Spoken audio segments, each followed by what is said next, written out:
अस्सलाम वालेकुम। मेरा नाम मोहम्मद उमर है। Welcome to my channel. उम्मीद है आप सब लोग खैरियत से होंगे। आज हम KPPMS जोन 2 का पार्ट 4 करने जा रहे हैं, जिसमें हम 20 MCQs कवर करेंगे। Zone 1, zone 3, zone 4, zone 5। अगर आपने उनकी वीडियो देखनी है तो डिस्क्रिप्शन में लिंक बने, आप उसमें देख सकते हैं। स्टार्ट करते हैं। बिस्मिल्लाहिर्रहमानिर्रहीम। Question number 41। Population wise, the largest continent of the world is option B Asia. Asia population wise भी और एरिया वाइज भी दोनों जो है ना लार्जेस्ट है। अच्छा, question number 42। English channel separates England from, तो ऑप्शन नंबर बी इसमें सही है, फ्रांस से। असल में ये साउथर्न इंग्लैंड को नॉर्दर्न फ्रांस से सेपरेट करता है। फिर है number 43। Which of the following is cottage industry. Cottage industry agriculture से रिलेटेड होती है।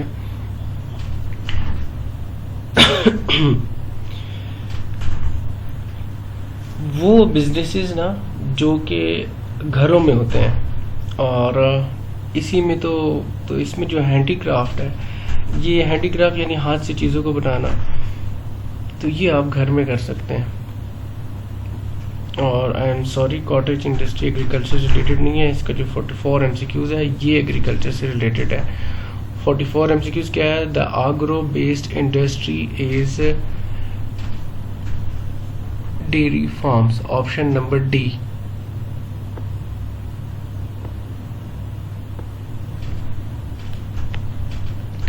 नंबर 45 है। Jasmine Revolution is widely use term for the 2010 to 2011 for which country, तो ये है ऑप्शन नंबर बी, टूनीशिया। असल में टूनीशिया के प्रेसिडेंट थे प्रेसिडेंट ज़ैनुल आबिदीन बिन अली। उनको रिमूव किया था। अवाम बाहर निकल आई थी। 28 दिन तक जो है ना स्ट्रीट पे मुजाहरे हुए थे।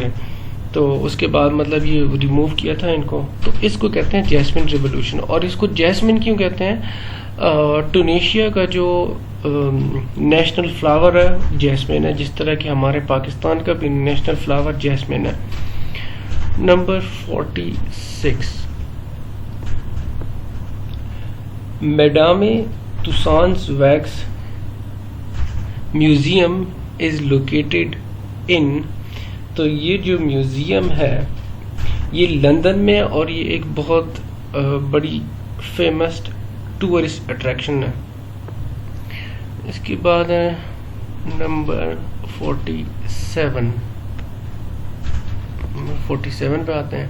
हाँ, what is Big Ben. Big Ben असल में क्लॉक है जो कि ब्रिटिश पार्लियामेंट की बिल्डिंग पे है। हो सकता है आप लोगों ने मूवीज में देखी हुई भी हो। ऑप्शन डी सही ऑप्शन है। अच्छा, ये एक सेकंड, ये जो क्लॉक है आपने हो सकता है मूवीज में देखी हुई होगी। तो इसके बाद है number 48। Which of the president of USA was involve in Watergate scandal, तो ये है option A, Richard Nixon. Richard Nixon जो थे ये थे रिपब्लिकन, और इनके जो अपोजिशन में थे वो थे डेमोक्रेट से थे, जॉर्ज मैकगवर्न। वो ये था कि एक सिक्योरिटी गार्ड ने, जो जिसका नाम फ्रैंक विलिस था, उसने डिस्कवर किया था कि FBI और CIA के एजेंट्स जो थे वो डेमोक्रेट के जो इनके जो अपोजिशन थे उनके ऑफिस गए थे, और इनकी जो फ़ोन कॉल्स थी वो टैप की थी, और इसके अलावा कोई डॉक्यूमेंट्स वगैरह थे वो उन्होंने स्टील किए थे। तो ये स्कैंडल था। फिर इसी रिचर्ड निक्सन ने रिज़ाइन भी दे दिया था। नंबर 49 है। Where is the Red Square situated, तो रेड स्क्वायर है मॉस्को में।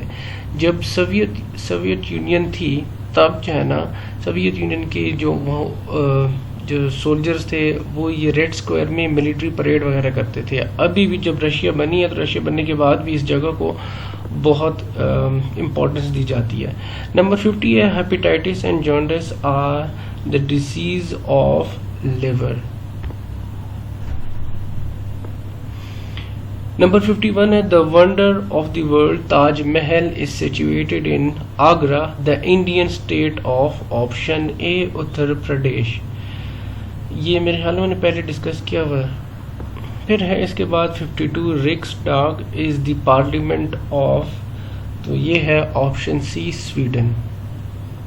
एक बात आप याद रखनी है, जितनी भी टेस्ट है ना, जिस तरह अभी आगे FIA की भी टेस्ट आ रहे हैं और भी मज़ीद टेस्ट आएंगे, तो आपने जो इम्पोर्टेंट कंट्रीज़ हैं, फेमस कंट्रीज़ हैं, उनके पार्लियामेंट्स भी याद रखने हैं। अक्सर आते रहते हैं ये paper. Number 53 Nelson Mandela was the president of which country, option D south Africa. Nelson Mandela इंतहाई इम्पोर्टेंट और बहुत फेमस पर्सनैलिटी रहे हैं। इन्होंने रेसिज्म के ख़िलाफ़ लड़ाई की थी और साउथ अफ्रीका में जो रेसिस्ट सिस्टम था ना, उसको ख़त्म किया था, और इनको नोबेल पीस प्राइज़ भी मिला है, और जो कि 1993 में इनको मिला था। नोबेल पीस प्राइज़ की हमने बात की थी। अच्छा, दो किस्म के प्राइज़ हैं, एक है नोबेल पीस प्राइज़ और एक है नोबेल प्राइज़। नोबेल जो प्राइज़ है वो असल में होता है ये फिज़िक्स, केमिस्ट्री, फिजियोलॉजी, मेडिसिन, ये जो सब्जेक्ट हैं, इनमें अगर आप मतलब कोई बहुत बड़ा काम कर लें तो उनको मिलता है। अच्छा, अक्सर MCQs में ये आता है कि नोबेल प्राइज़ कौन देता है और नोबेल पीस प्राइज़ कौन देते हैं। तो जो पीस प्राइज़ है आपने याद रखना है, ओस्लो जो कि नॉर्वे का कैपिटल है वो देते हैं, और जो कि आम नोबेल प्राइज़ है वो स्टॉकहोम जो कि स्वीडन के कैपिटल है वो देते हैं। ये नोबेल जो है ना, ये नोबेल मतलब नोबेल क्या होता है, नोबेल कहाँ से आया ये वर्ड। ये एक साइंटिस्ट थे अल्फ्रेड नोबेल, जो कि एक केमिस्ट थे और मशहूर हैं, जिन्होंने डायनामाइट को इन्वेंट किया था। तो हुआ ये था कि जब फौत हो गए थे तो इनकी वो, जब बंदा फौत होता है ना तो वो अपनी विल लिखता है, तो इन्होंने लिखा था कि मेरी जितनी भी जो जायदाद है, जो भी कुछ है, उसको आप ये करें कि 5 प्राइजेस बना लें। तो ये इधर से आया ये नोबेल। नंबर 54 है Wall Street is situated in the city, तो ये है ऑप्शन सी न्यूयॉर्क। वॉल स्ट्रीट असल में जो इन्वेस्टमेंट बैंक्स और स्टॉक एक्सचेंज आप कह सकते हैं, स्टॉक मार्केट, ये जो है ना, वहाँ पे वॉल स्ट्रीट में असल में ये होता है। इवन ये तक कहा जाता है कि अमेरिका की जो स्टॉक मार्केट है और फाइनेंशियल सिस्टम है वो रन होता ही इधर ही से है, वॉल स्ट्रीट से। फिर है number 55 pentagon is the military headquarter of USA। हमारे वाला जो मिलिट्री हेडक्वार्टर है वो है जनरल हेडक्वार्टर। मेरे ख्याल में तो सबको ही पता होगा, बच्चे बच्चे को पता होगा। नंबर 56 है on which date 1973 constitution came into force. अच्छा, ये बड़ी मजे की बात है, 1973 का जो कॉन्स्टिट्यूशन था वो हुआ था अगस्त 14 को, और जो 1956 का हुआ था वो हुआ था मार्च 23 को।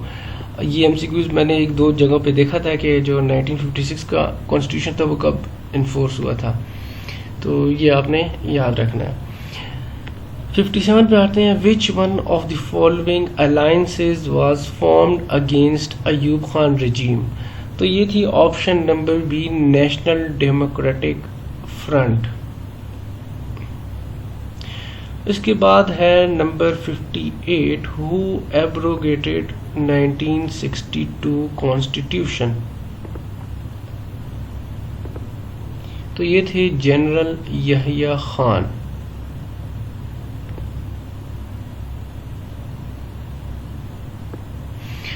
इसके बाद है number 59 Indus basin treaty was signed in, इस पे हमने पहले बात की थी, 1960। और इसके बाद है when did general Pervez Musharraf stage coup against democratically elected government in the Pakistan, तो ये ऑप्शन बी 1999। बहुत ईजी है, हमारे 20 MCQs हो गए हैं। इंशाल्लाह नेक्स्ट वीडियो में मुलाकात करेंगे, तब तक के लिए अपना ख्याल रखिएगा। अल्लाह हाफिज़।